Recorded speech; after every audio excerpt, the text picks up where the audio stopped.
श्रावण महिन्यानिमित्त सुप्रसिद्ध राजज्योतिषांत्रिक श्री माधव गुरुजी यांचा खास उपक्रम श्रावण सत्संग आणि साधना।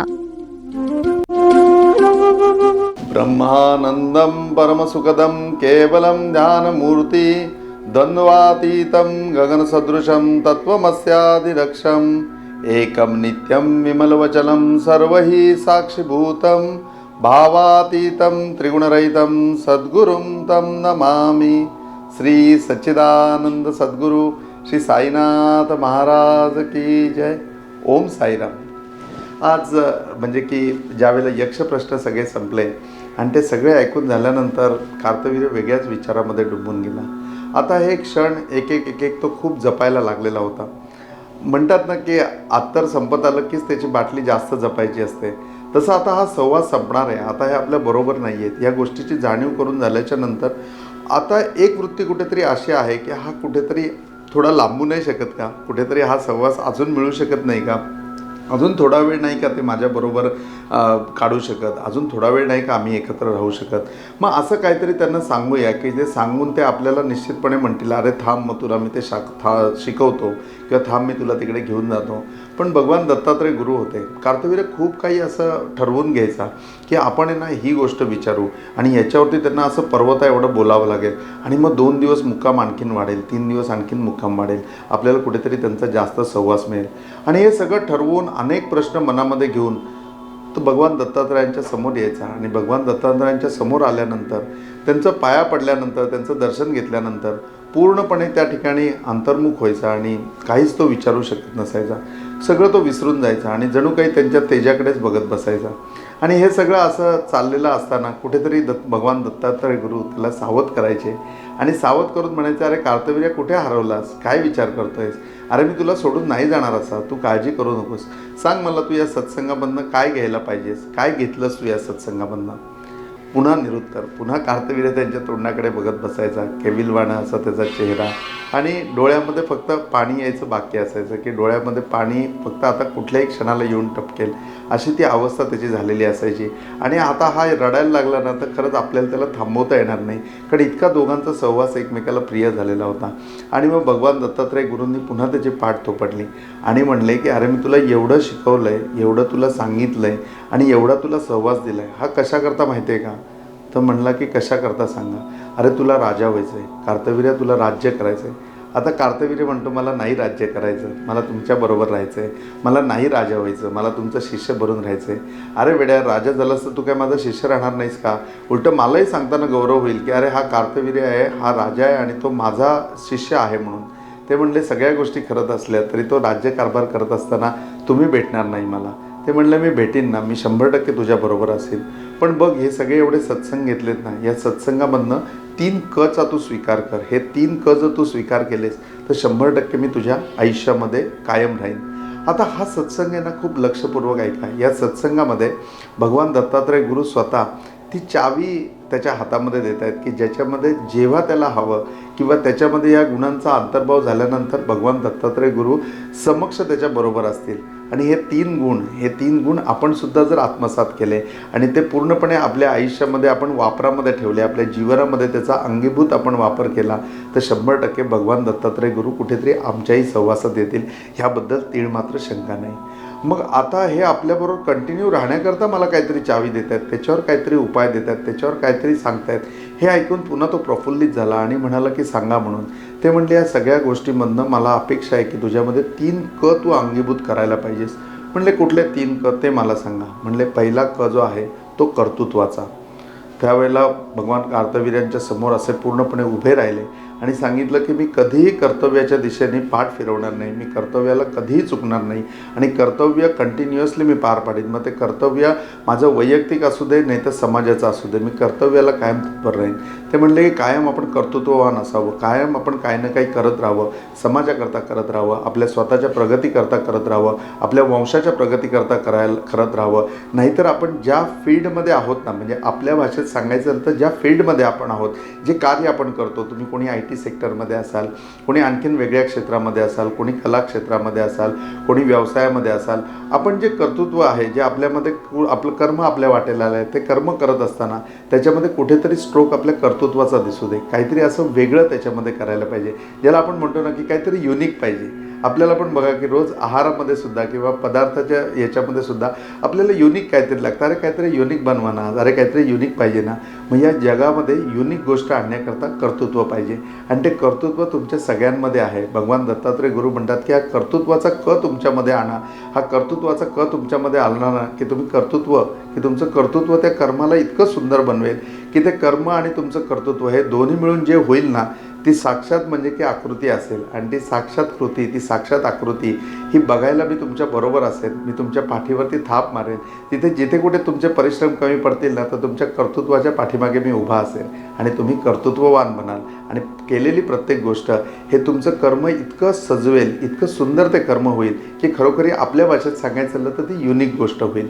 मग कर्तृत्वाचा क कळला. मग म्हणले दुसरा क कसला पाहिजे. ते म्हणले कार्तवीर्य, आयुष्यामध्ये कुठेही उभा राहिलास, कुठल्याही प्रसंगामध्ये उभा राहिलास, तुझ्यामध्ये करुणा असली पाहिजे.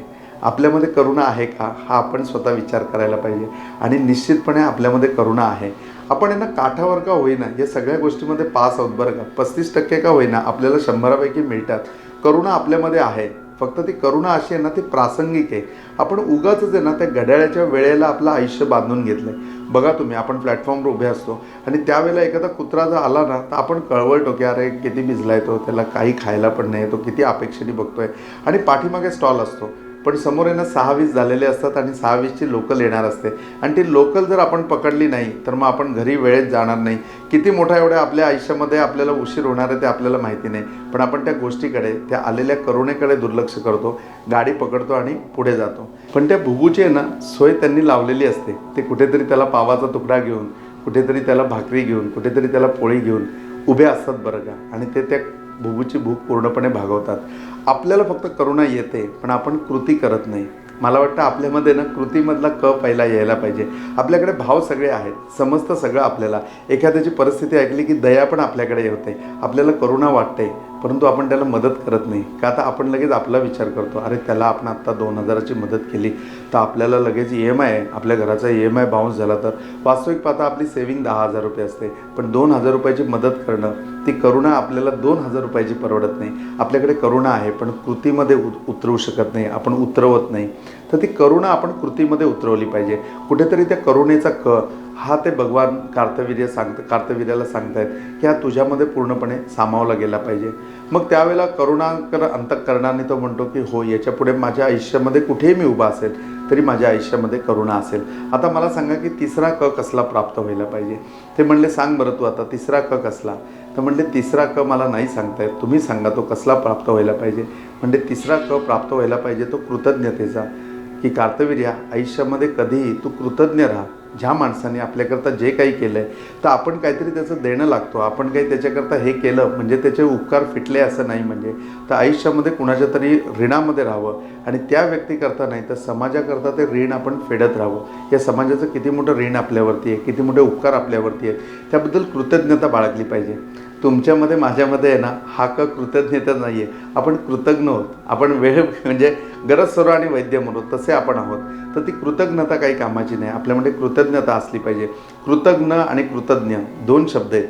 किती फरक आहे बघा. एक कृतज्ञता बाळगली तर तुम्ही माणसाच्या मरेपर्यंत काय हयातभर पूर्णपणे लक्षात राहता, या विश्वाच्या लक्षामध्ये राहता. आणि कृतज्ञ असाल तर तुम्ही लक्षात तर सोडा, तुमचं नाव पण पुढे राहत नाही.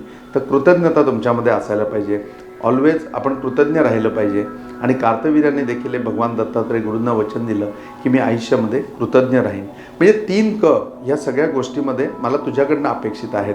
आणि त्यावेळी भगवान कार्तवीर्याने सांगितलं की खरंच हे 3 क मी आज तुमच्याकडनं दानामध्ये स्वीकारले आणि मी हे मान्य करतो. नाही, तुम्हाला हे वचनबद्ध आहे की माझ्या आयुष्यामध्ये या 3 कच्या प्रती मी पूर्णपणे आयुष्य माझं वेचीन आणि त्याप्रमाणे वागीन. पहिला क कर्तृत्वाचा असेल. मी जे कर्म करीन ते पूर्ण कर्तृत्वाने करीन आणि त्याच्यामध्ये युनिक काहीतरी करण्याचा प्रयत्न करीन. सेकंड, दुसरा जो क आहे तो दुसरा क आहे तो क आपल्या करुणेचा असेल. माझ्या आयुष्यामध्ये जी करुणा असेल ती माझी कृतीमध्ये उतरेल. हे दुसऱ्या कचं मी महत्त्वाचं तुम्हाला वचन देतो आणि मी ऑलवेज प्रत्येकाच्या ठिकाणी कृतज्ञ राहीन. मी प्रत्येकाची कृतज्ञता माझ्या हृदयामध्ये ठेवीन आणि प्रत्येकाच्या प्रती त्याप्रमाणे माझा व्यवहार असेल आणि त्या व्यक्तीकरता जे करून झाल्याच्या नंतर ते ऋण तसंच अंगावर ठेवून सदैव मी ऋणामध्ये राहीन आणि समाजाकरता काहीतरी करत राहीन, जनमानसाकरता, जगाच्या उद्धाराकरता, जनकल्याणाकरता काहीतरी करत राहीन.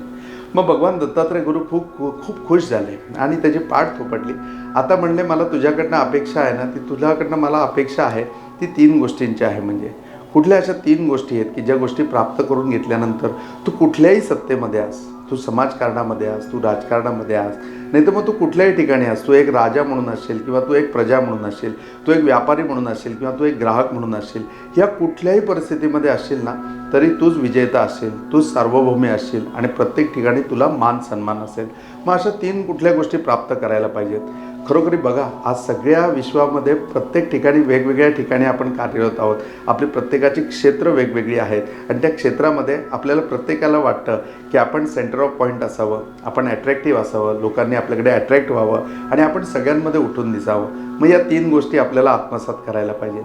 मग कार्तवीर्याने मोठं प्रसन्न अंतःकरणाने विचारलं, सांगा मी आता आतुर झालो आहे ऐकायला. त्यावेळेला म्हणले की आपल्यामध्ये वक्तृत्व असायला पाहिजे. कधी आपल्याला चांगलं बोलणं यायला पाहिजे. आपल्यामध्ये वक्तृत्व असलं तर आपण चांगलं बोलू शकतो आणि आपल्या बोलण्याने अनेक लोकांना आपण चांगली दिशा देऊ शकतो. आपल्या बोलण्याचा खूप फायदा आहे. कुठे बघा, एखाद्या ठिकाणी आपण गेलो आणि एखाद्या ठिकाणी रूडली बोलण्यापेक्षा आपण जर विनंती केली की नमस्कार, माझा असाच आहे आणि माझी तुम्हाला विनंती आहे, तर समोरचा माणूस शांतपणे ऐकतो. त्याच्याकडे वेळ नसेल तरी तो आपल्याकरता वेळ काढतो आणि आपलं काम करतो. तो वक्तृत्व असं पाहिजे, बोलो ऐसे बोल की जेणे बोले विठ्ठल डोले. असं बोलायला पाहिजे की जे मृदू असायला पाहिजे, गोड असायला पाहिजे, ऐकायला पण ते छान वाटलं पाहिजे आणि असं बोलणं पाहिजे की त्याच्यामध्ये विठ्ठल डोलला पाहिजे. विठ्ठल डोलला पाहिजे म्हणजे की त्याच्यामध्ये कुठेतरी असा भाव निर्माण व्हायला पाहिजे की समोरच्याला तुमच्याबद्दल आस्था वाटायला पाहिजे, तरी तुम्हाला मदत करायला पाहिजे. तर वक्तृत्व हा एक गुण असा आहे की चांगलं बोलण्यामुळे तुमचा कुठेही फायदा होईल. दुसरं म्हणले तुझ्यामध्ये कर्तृत्व असायला पाहिजे. जे अगोदरच तुला मी मध्ये सांगितलं आहे, तू कर्तृत्ववान हो आणि तुझं कर्म सजव. आणि तिसरी मला तुझ्याकडनं अपेक्षा आहे ते म्हणजे की दातृत्व.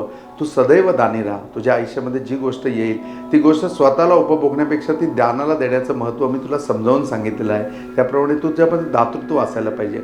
मग वक्तृत्व, कर्तृत्व आणि दातृत्व या 3 गोष्टींचं तुम्हाला वचन दे की तुझ्या आयुष्यामध्ये या 3 वचनांचं तू पालन करशील.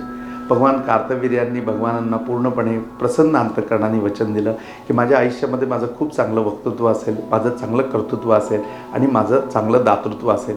मग आता भगवान दत्तात्रय गुरूंना कार्तवीर्याला सार्वभौम्य करायचं आहे. एकट्या कार्तवीर्याला नाही, आम्हाला सगळ्यांना सार्वभौम्य करायचं आहे त्यांना. त्यावेळेला ते तिसरं सांगतात की हे सगळं गाडं फसेल कुठे माहिती आहे का? म्हणजे हे सगळं तू सत्संग घेतला आहेस, हे सगळं तू माझ्याकडनं ऐकतोयस, माझी तुझ्यावरती कृपा आहे. अरे मी तुमच्याकरताच तर राहिलो आहे ना, नाही तर मी कधीच संपून गेलो नसतो का? मी तुमच्याकरता राहिलो आहे. मग मला तुमच्याकडनं माहिती आहे की हे सगळं गाडं तुमचं कुठे फसणार आहे. मग ते कुठे फसणार आहे ते मला सांगू. त्यावेळेला कार्तवीर्य म्हणतो, हवाई गाडं चालवायची, हाकायची माझ्यामध्ये ताकद नाही, तर थांबणार आणि अशी वाया जाणार याचं तर मला कसं माहिती असेल.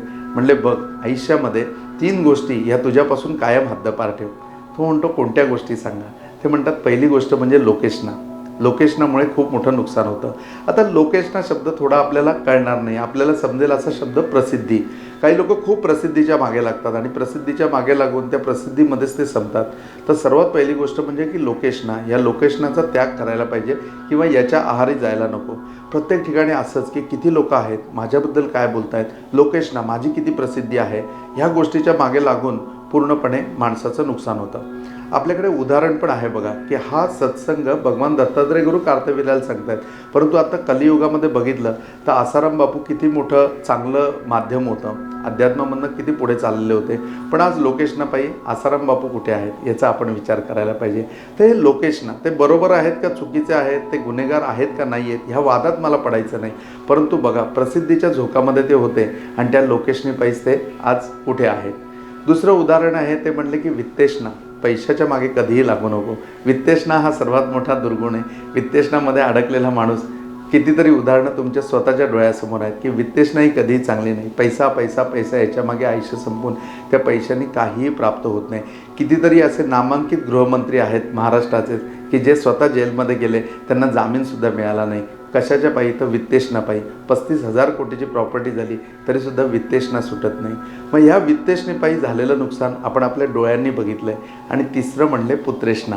पुत्रेषणा म्हणजे की माझ्यानंतर माझाच वंशज, माझाच मुलगा गादीवरती पाहिजे, या गोष्टीवरती अडून राहून संपूर्णपणे नुकसान होतं. मग तो व्यापार असो, तो व्यवसाय असो, किंवा ते धर्मपीठ असो, किंवा राजकारण असो, सत्ताकारण असो, ते लयालाच जाईल. तर तू पुत्रेषणाच्या मागे कधीही लागणार नाहीस. आणि बघा, पुत्रेषणापायी आपल्या समोर सगळ्या गोष्टी आहेत. किती मोठे पक्ष असलेले, संपूर्ण जगामध्ये ज्यांचं नाव होतं, त्यांचं पुत्रेषणापायी किती मोठं नुकसान झालं हे आपल्या डोळ्याने आपण बघितलेलं आहे, आपण अनुभवलेलं आहे.